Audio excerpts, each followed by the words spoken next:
यहाँ पे डॉक्टर उमर ने मुझे बताया कि शुरू में थोड़ी मुश्किल आती है 10-15 दिन के लिए, वो आपको एडजस्ट होना पड़ता है। लाइक पाकिस्तानी खाना जो है यहाँ पे बना बनाया तो नहीं मिलता, लेकिन आप खुद कुक कर सकते हो। इवन हर सब्ज़ी मिल जाती है आपको, पाकिस्तानी मसाले मिल जाते हैं, बस आप बनाने वाले बने। और इसमें ये भी बात आ जाती है कि माएँ बहुत खुश हो जाती हैं कि हमारी बेटियाँ जो हैं पाकिस्तान में अगर रहेंगी तो उनको ऑब्वियसली मेस प्रोवाइड किया जाएगा, लेकिन जब यहाँ पे आएंगी तो पढ़ाई के साथ साथ घरदारी भी सीख लेंगी। मेरी मामा इसलिए बहुत खुश होती हैं अच्छा, जब मैं उनको बताती हूँ कि आज मैंने ये बनाया, आज मैंने ये बनाया। अच्छा, आप क्या सेफ्टी के बारे में आप क्या कहना चाहोगी? सेफ्टी यहाँ पे बहुत ज़्यादा, इसी वजह से तो मैंने मतलब चाइना को चूज़ किया था। मेरे पास रशिया ऑप्शन में था और चाइना, तो मुझे तो चाइना सेफ़र लगता है। पाकिस्तान से भी ज़्यादा सेफ़ है और बाकी कंट्री से भी। अस्सलाम वालेकुम, मैं हूँ doctor Umar, Darul Saqafat international college से। अभी इस टाइम पे हम लोग मौजूद हैं Hubei university of science and technology में। पिछले 8-10 दिन से था और वीडियो कोई नहीं बनाई थी, तो मैंने कहा कि हमारे जो 2023 बैच वाले बच्चे थे वो यहाँ पे मौजूद हैं और कुछ ऐसे बच्चे हैं जिनको आए हुए 1-1 मंथ हो गया है, तो उनसे पूछते हैं कि उनके रिव्यूज़ लेते हैं कि उनको यहाँ पे उनका एडमिशन प्रोसेस कैसा था, क्यों आए यहाँ पे आने के बाद उनको कैसा फ़ील हुआ, कौन कौन सी मुश्किलात का सामना करना पड़ा, और अभी जो हमारे मार्च इनटेक वाले जूनियर्स आने लगे हैं उनको वो क्या क्या सजेशन देंगे। तो मेरी राइट साइड पे मौजूद हैं आयशा फ्रॉम आरिफाला और मेरी लेफ़्ट साइड पे हैं आदरिश मुस्तफ़ा फ्रॉम शाहकोट, ननकाना साहिब। ओके, तो हम लोग शुरू करते हैं अदरिश से। अदरिश, मुझे बताएं कि सबसे पहले आप डॉक्टर क्यों बनना चाहती थी?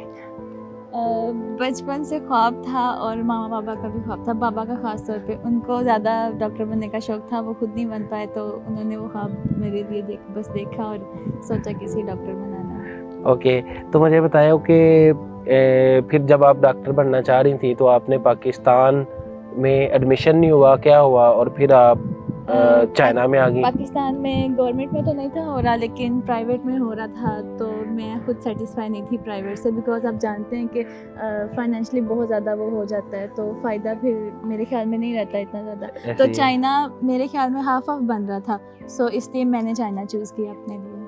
ओके, तो मुझे बताओ, जब आप दूसरा कंट्री चूज़ कर रहे होते हो अब्रॉड के लिए भी, आजकल काफ़ी आपके पास ऑप्शन होते हैं, किर्गिस्तान, उज़्बेकिस्तान, ताजिकिस्तान और पता नहीं क्या कौन से ये कंट्रीज़ हैं, तो आपने फिर इनमें भी स्पेसिफिकली चाइना को चूज़ किया, तो इसकी क्या वजह है? सबसे पहली रीज़न वो ये है कि चाइना सेफ़ बहुत था। मेरे पास 2 ऑप्शन थे, रशिया और चाइना। रशिया में एज सच मेरे बाबा नहीं थे मान रहे, और चाइना में मुझे पता चला कि बहुत ज़्यादा सेफ़ कंट्री है, और दूसरे नंबर पे मैं खुद, मेरा मतलब दिल कह रहा था कि इसमें जाऊँ, तो मैं इसमें आ गई। चलिए, अभी हम लोग कुछ क्वेश्चन करेंगे आयशा से। अस्सलाम वालेकुम आयशा, कैसी हो आप? ठीक हो? तो आप हमें बताओ कि आप क्यों डॉक्टर बनना चाह रही थी, फिर आपने बाकी सारे कंट्रीज़ पे चाइना को क्यों चूज़ किया, ताकि हमें थोड़ा सा आइडिया हो सके। फर्स्ट ऑफ ऑल तो ये कि डॉक्टर बनने का ख्वाब मेरा अपना भी था और मेरे फादर का भी था। मतलब वो बचपन से चाहते थे कि मैं डॉक्टर बनूँ। वो खुद गवर्नमेंट टीचर हैं, तो खुद तो वो डॉक्टर नहीं बन पाए थे, तो वो चाहते थे कि उनकी बेटी डॉक्टर बने। और हमारी फैमिली में डॉक्टर्स वैसे भी कम थे, तो मुझे था कि मैं एक अच्छी डॉक्टर बन पाऊँ अपनी फैमिली में, फ़ीमेल डॉक्टर। उसके बाद चाइना क्यों चूज़ किया? फ़र्स्ट ऑफ़ ऑल तो जैसे आदिश ने बताया कि चाइना बहुत सेफ़ है, रशिया वगैरह सब मेरे पास ऑप्शंस थे, पर मैंने खुद चाइना को चूज़ किया था क्योंकि मेरे ख्याल से ये बहुत सेफ़ कंट्री है और रशिया की निस्बत चीपर भी है पाकिस्तानियों के लिए, और इंफ्रास्ट्रक्चर बहुत अच्छा है, और मुझे चाइना वैसे पर्सनली भी बहुत पसंद है, और हमारे कुछ रिलेटिव्स भी यहाँ पे पहले से पढ़ रहे हैं। ओके, सबसे अच्छी बात यह है कि चाइना बेहद सेफ़ है। यहाँ पे इवन मैं आपको बताता चलूँ, 2015 से मैं चाइना में हूँ, तो यहाँ पे आपको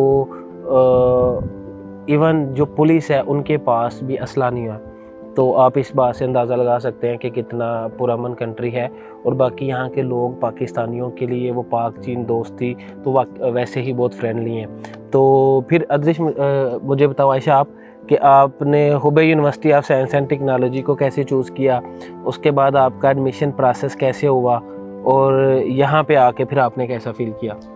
फ़र्स्ट ऑफ़ ऑल तो जब मैंने मतलब यूनिवर्सिटी की सर्च की, तो यूट्यूब से मैंने मतलब सर्च किया कि चाइना यूनिवर्सिटी, तो उसमें मेरे पास दारुल सकाफ़त की वीडियो आई, तो उसमें हुबई यूनिवर्सिटी थी, तो मुझे अच्छी लगी काफ़ी। उसके कुछ व्लॉग्स भी थे, रिसेंटली ही कुछ सीनियर स्टूडेंट्स ने व्लॉग्स अपलोड किए थे, तो मुझे इंफ्रास्ट्रक्चर वाइज भी यूनिवर्सिटी काफ़ी पसंद आई, तो फिर इधर एडमिशन करवाया। फिर जो था, सबसे पहले आपका आता है प्री एडमिशन लेटर, वो ऑलमोस्ट मेरा 1 वीक में आ गया था। उसके बाद JW थोड़ा सा लेट आया था, लेकिन ज़्यादा लेट नहीं आया। उसके बाद फिर मेरा वीज़े का थोड़ा सा इशू हुआ था फर्स्ट टाइम, तो उसके बाद हम सर उमर से हमने रब्ता किया था, तो ये हमारे साथ खुद गए थे वीज़ा अप्लाई करने। फिर अल्लाह के करम से लग गया था सेकंड टाइम वीज़ा, और उसके बाद एयरपोर्ट पे भी सर हमें खुद छोड़ने आए थे और डॉक्टर उस्मान हमारे साथ आए थे।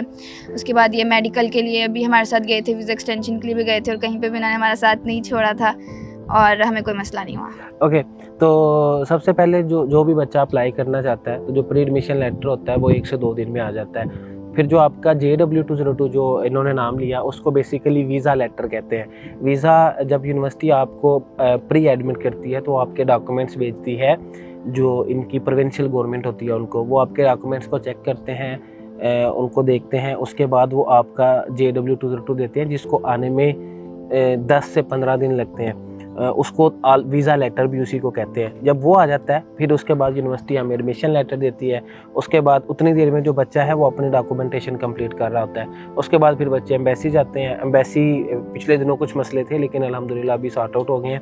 उसके बाद जो है वो बच्चा वीज़ा अप्लाई करता है, और वीज़ा अप्लाई करने के बाद यहाँ पे आता है। तो मुझे आयशा आप बताओ कि कितना मुश्किल था पेरेंट्स को कन्विंस करना कि आप लड़की हो, और पाकिस्तान के कुछ एरियाज़ में अभी भी ये देखा जाता है गर्ल्स की एजुकेशन पे है कि नहीं, उनको एजुकेशन नहीं दिलवानी, और फिर आपको अब्रॉड में आना पेरेंट्स से बिल्कुल दूर दूसरे कंट्रीज़ में, तो कितना डिफ़िकल्ट था वो? अगर मैं अपनी बात करूं तो मेरे लिए इतना मुश्किल नहीं था, क्योंकि मेरे फादर और मदर दोनों एजुकेटेड थे, तो उनको पता था कि पढ़ाई की क्या इंपॉर्टेंस है और लड़कियों की पढ़ाई की कितनी इंपॉर्टेंस है। तो इस वजह से मुझे इतना मसला नहीं हुआ। लेकिन पाकिस्तान में अभी भी कुछ इलाके हैं ऐसे जहाँ पे लड़कियों को पढ़ने नहीं दिया जाता। तो मेरा तो यही मशवरा है कि आप मतलब लड़कियों की जो स्टडी है वो लड़कों से मेरे नज़दीक तो ज़्यादा इंपॉर्टेंट है, क्योंकि लड़की पे डिपेंड करता है, पूरी नस्ल लड़की ने चलानी होती है। लड़की मतलब अगर लड़की एजुकेटेड होगी तो एक घर एजुकेटेड होगा। तो मेरे नज़दीक तो लड़के से ज़्यादा लड़की की एजुकेशन की इम्पोर्टेंट है।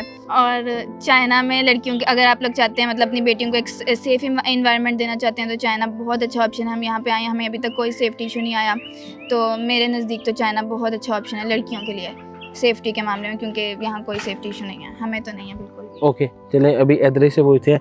एदरिश, मुझे बताएं कि आपने कैसे कन्विंस किया अपने पेरेंट्स को, वही वाला सेम क्वेश्चन जो हमने आयशा से किया है कि टू कन्विंस योर पेरेंट्स कि आपको अब्रॉड जाना है स्टडी करने के लिए और फिर चाइना आना है, तो आपने कैसे अपने पेरेंट्स को कन्विंस किया और फिर यहाँ पे आके आपने चाइना को सेफ़र पाया, मसला मसाइल हैं, इस चीज़ के बारे में ज़रा बताएं। सबसे पहले तो आपने पूछा कि पेरेंट्स को कैसे कन्विंस किया, तो मेरा यही था, मेरे पापा का यही था कि ये पाकिस्तान में रह के करे, लेकिन मेरा अपना ये था। तो उनको सबसे पहले तो ट्रस्ट देना होता है बेटी ने, तो वो ट्रस्ट उनको दिया और जो उनको था मुझ पे तो उससे भेजा। और सेकंड नंबर पे ये बात करना चाहूँगी कि लाइक हमारा इलाका कोई ज़्यादा बड़ा नहीं है और मैं अपनी फैमिली की पहली लड़की हूँ जो यहाँ पे आई हूँ, लाइक पहली लड़की है जो अब्रॉड पढ़ने के लिए आई है। तो ये सारा ट्रस्ट होता है और सेफ़ इसीलिए मुझे लगा, तब भी मैं इधर आई। तो मुझे लगता है कि इंशाल्लाह यहाँ पे 5 साल गुजारेंगे और जैसे रहेंगे फिर आगे हमारी फैमिली की दूसरी लड़कियाँ, हमारे मुल्क की दूसरी लड़कियाँ, हमारे छोटे इलाकों की दूसरी लड़कियाँ, उनके लिए हम एज ए एग्जांपल सेट करेंगे कि बाहर आना और पढ़ना इसमें कोई बुराई नहीं है। बस आपको पेरेंट्स को आप पे ट्रस्ट होना चाहिए, आपको खुद पे ट्रस्ट होना चाहिए और आपका बस एक गोल होना चाहिए कि यार मैंने डॉक्टर बनना है और अच्छे वाला बनना है। क्योंकि टाइम तो यहाँ पे सब लोग पास कर लेते हैं, लेकिन एक डॉक्टर होता है उसकी 200 भी फीस होती है, एक डॉक्टर होता है उसकी 1000, एक डॉक्टर होता है उसकी 2000। तो ये डिपेंड करता है कि उसने 5 सालों में कितनी मेहनत की है। बिल्कुल सही है। तो ये बस यही मैं कहना चाहूँगी। ओके, अब मुझे बताओ, जब आप लोग आए हैं तो आप लोग अकेले आए या दारुल सकाफत के साथ आप लोग ग्रुप में आए, और ज़रा इस बारे में मुझे बताओ। मेरा तो ये सीन था ना कि मेरा एजेंट जो थे वो पेशावर से थे और मैं डायरेक्टली आपके साथ कांटेक्ट नहीं कर पाई, लेकिन मेरे एजेंट बहुत ज़्यादा अच्छे थे। और जब मैंने एयरपोर्ट पे आपको देखा और फिर आपने मुझे गाइड किया कि यहाँ पे ये होगा, यहाँ पे डॉक्टर उमर ने मुझे बताया कि शुरू में थोड़ी मुश्किल आती है 10-15 दिन के लिए, वो आपको एडजस्ट होना पड़ता है। लाइक पाकिस्तानी खाना जो है यहाँ पे बना बनाया तो नहीं मिलता, लेकिन आप खुद कुक कर सकते हो। इवन हर सब्ज़ी मिल जाती है आपको, पाकिस्तानी मसाले मिल जाते हैं, बस आप बनाने वाले बने। और इसमें ये भी बात आ जाती है कि माएँ बहुत खुश हो जाती हैं कि हमारी बेटियाँ जो हैं पाकिस्तान में अगर रहेंगी तो उनको ऑब्वियसली मेस प्रोवाइड किया जाएगा, लेकिन जब यहाँ पे आएंगी तो पढ़ाई के साथ साथ घरदारी भी सीख लेंगी। मेरी मामा इसलिए बहुत खुश होती है। अच्छा, मैं उनको बताती हूँ कि आज मैंने ये बनाया, आज मैंने ये बनाया। ओके, तो अभी अदरी से हमें पता चला है, पहले हमने कभी किसी को एडमिशन लेते वक्त ये नहीं कहा था कि जब आपकी बेटी बाहर जाएगी, इवन लड़के भी यहाँ पे आके कुकिंग करते हैं तो वो डॉक्टर बनने के साथ घरदारी भी अच्छी वाली सीख लेंगे, ऐसे ही? यस सर, घरदारी मैनेज करना, एक मंथ में किस तरह आपने मैनेज करना है, सब कुछ यहाँ पे बंदा आके सीख जाता है, लाइक फुली इंडिपेंडेंट हो जाता है। और दूसरे नंबर पे यहाँ पे आके सेल्फ कॉन्फिडेंस बहुत ज़्यादा आता है। ओके, और एक्स्ट्रा करिकुलर एक्टिविटीज़ भी बहुत ज़्यादा हैं चाइना में, मुझे ये बात बहुत अच्छी लगती है। ओके, मुझे आप बताएं, अब जब से आप लोग यूनिवर्सिटी में आए हैं तो एक तो यहाँ पे डॉक्टर उस्मान हैं जो कि हमारे रिप्रेजेंटेटिव भी हैं, तो वो आप लोगों की हर टाइम मौजूद होते हैं बच्चों की हेल्प के लिए? जब भी हमें उनकी ज़रूरत पड़ी उन्होंने हमेशा हमारा साथ दिया। और इवन के छोटा छोटा मसला लाइक जो उनके नहीं भी हल करने वाले थे, इवन हम छोटे छोटे डॉर्मेट्री के मसले भी उनके पास लेके जाते थे, तो उन्होंने हमारा सॉल्व किया। और इस मामले में हम आपका शुक्रिया अदा करना चाहेंगे कि आपने एक एजेंट भेजा जो हमें यहाँ पे हेल्प कर रहे थे। ओके, तो डॉक्टर उस्मान है वो हमारे कंपनी के रिप्रेजेंटेटिव हैं जो कि Hubei university of science and technology में को टीचर हैं। वो यहाँ पे सब्जेक्ट भी पढ़ाएंगे, लेकिन उनको अभी इनके लैंग्वेज के डेज़ हैं तो अभी हम लोगों ने भेज लिया। और उनको रिक्वेस्ट की थी, क्योंकि मेरे तो बैचमेट भी हैं, तो स्पेशल रिक्वेस्ट की थी कि बच्चे जा रहे हैं, नए बच्चे हैं और हमारा न्यू एग्रीमेंट था, तो स्टार्टिंग के डेज़ में बच्चों को बहुत सी मुश्किलात आती हैं। और हम लोग, जिसमें मैं और डॉक्टर उस्मान हम लोग इकट्ठे चाइना में आए थे, तो हम लोगों ने जिन प्रॉब्लम्स को फेस किया था, हमारी ये कोशिश होती है कि जो हमारे स्टूडेंट्स हैं, हमारे बच्चे हैं, ये प्रॉब्लम्स फेस ना करें। इसी वजह से हम लोग कोशिश करते हैं कि बच्चों को ग्रुप्स में भेजें। ग्रुप्स में मैं खुद वहाँ से एयरपोर्ट पे बच्चों को CF करने जाता हूँ, मोस्ट ऑफ द टाइम 90% आप कह लें। इसके अलावा फिर नेक्स्ट डॉक्टर उस्मान की ड्यूटी होती है, वो चाइना से रिसीव करते हैं बच्चों को यूनिवर्सिटी पहुँचने तक। पहुँच के अर्ली डेज़ में बच्चों ने सिम लेनी है, बैंक कार्ड बनाना है, बाकी जो सारे प्रोसीजर्स हैं वो उनको गाइड करते हैं। मेडिकल होता है, वीज़ा एक्सटेंशन होता है, तो हम लोग एक आपके वो एडमिशन प्रोसेस पहले दिन से लेके लास्ट तक अल्हम्दुलिल्लाह आप लोगों की स्टूडेंट्स की यहाँ पे हेल्प कर रहे होते हैं। ओके, चलो एक्स्ट्रा कैलिकुलर एक्टिविटीज़ की बात हो रही थी, अदृश्य बताएंगे कि एक्स्ट्रा कैलिकुलर एक्टिविटीज़ भी हैं स्टडीज़ के साथ? जी, ये जो पिछले दिनों में लेबर डेज़ की हमें छुट्टियाँ हुई थी, बल्कि 5 छुट्टियाँ हुई थी, तो इसमें दारुल सकाफ़त ने ही एक टूर्नामेंट अरेंज कराया था क्रिकेट और बैडमिंटन का। तो इसमें तो बहुत मज़ा आया क्योंकि मैं कैप्टन थी और सर उस्मान की टीम को मैंने फुल रोल किया बैटिंग करके। और हमारे जो थे सपोर्टर वो दारुल सकाफ़त के डॉक्टर उमर थे और क्लास B की जो टीम थी उनके सर उस्मान थे। तो फाइनली हमारी टीम ने विन किया और हमें बहुत मज़ा आया। और ये था, बहुत मज़ा आता है यहाँ पे।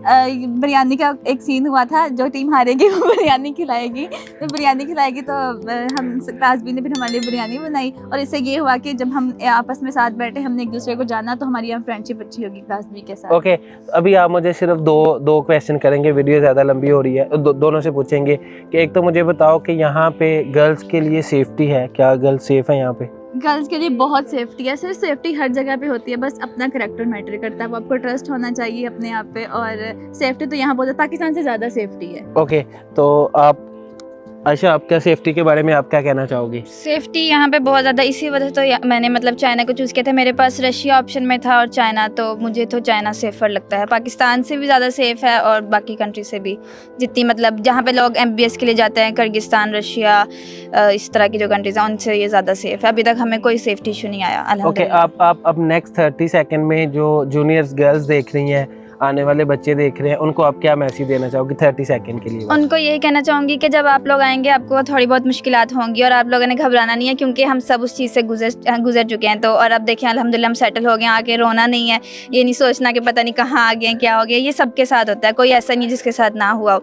और बाकी अभी जब जूनियर जाएंगे तो आप तो हेल्प कर ही दोगे? जी, मैं आप लोगों की हेल्प करूँगी इंशाल्लाह। ओके, अदृश्य आप मुझे बताओ जूनियर्स को जो देख रहे हैं, जो Hubei university of science and technology में आना चाह रहे हैं, 30 सेकंड में आप यूनिवर्सिटी के बारे में कुछ चीज़ें बता दो और फिर उनको क्या मैसेज दोगी आप? यूनिवर्सिटी बहुत अच्छी है। शुरू के 10-15 दिन आपके ज़रा होंगे थोड़े रोने धोने वाले, लेकिन आपके 5 इयर्स यहाँ पे फुल एंजॉयमेंट और फुल स्टडी, लेकिन स्टडी साथ साथ और एंजॉयमेंट, आपके मेमोरेबल डेज होंगे। हम आपका वेट करें, आप जल्दी आएँ, हम आपको सपोर्ट करेंगे और आपको गाइड भी करेंगे। तो अब जितने भी जूनियर बच्चे आएंगे गर्ल्स को, आप हेल्प आउट करोगे उनकी अर्ली डेज? इंशाल्लाह ज़रूर करेंगे इंशाल्लाह। ओके, अपना बहुत सा ख्याल रखिएगा, दारुल सकाफ़त की टीम के साथ टच में रहें। आपने चाइना में किसी भी यूनिवर्सिटी में एडमिशन लेना है, आपने सिर्फ गाइडेंस लेनी है, फिर भी आप हमारी टीम से ले सकते हैं। हमारी टीम पहले स्टेप से लेके आपके लास्ट स्टेप तक और सेटल होने तक आप लोगों को गाइड करती है। जिसका सबूत मैं खुद अभी बच्चों के साथ मौजूद हूँ। इन बच्चों का 2-2 3-3 माह हो गए हैं, तो यहाँ पे हैं। क्यों अदरिश, ऐसी बात बिल्कुल है? ऐसी बात है, और ये बात मैं ज़रूर कहूँगी क्योंकि मेरी काफ़ी ज़्यादा फ्रेंड्स हैं, उन्होंने एडमिशन करवाए हैं, लेकिन वो कहती हैं कि बाद में एजेंट नहीं पूछते। लेकिन डॉक्टर उमर ने 3-4 दफ़ा हमसे रिव्यूज़ भी लिए हैं और अब यहाँ पे खुद आए हैं कि कोई मसला है तो वो सॉल्व कर दे, और ये चीज़ बहुत अच्छी है। लाइक अगर आपने कुछ काम किया तो आप उसे एंड तक लेके चलें, तो डॉक्टर उमर की इस बात में मैं बहुत थैंकफुल हूँ। ओके, अपना बहुत सा ख्याल रखिएगा, दुआ में याद रखिएगा। इसी तरह से हम लोग बच्चों के रिव्यूज़ आपके पास लेके आते रहेंगे ताकि बच्चे अपना डिफरेंट जो एक्सपीरियंस है वो आप लोगों के साथ शेयर करें। अपना ख्याल रखिएगा, दुआ में याद रखिएगा। अल्लाह हाफिज़।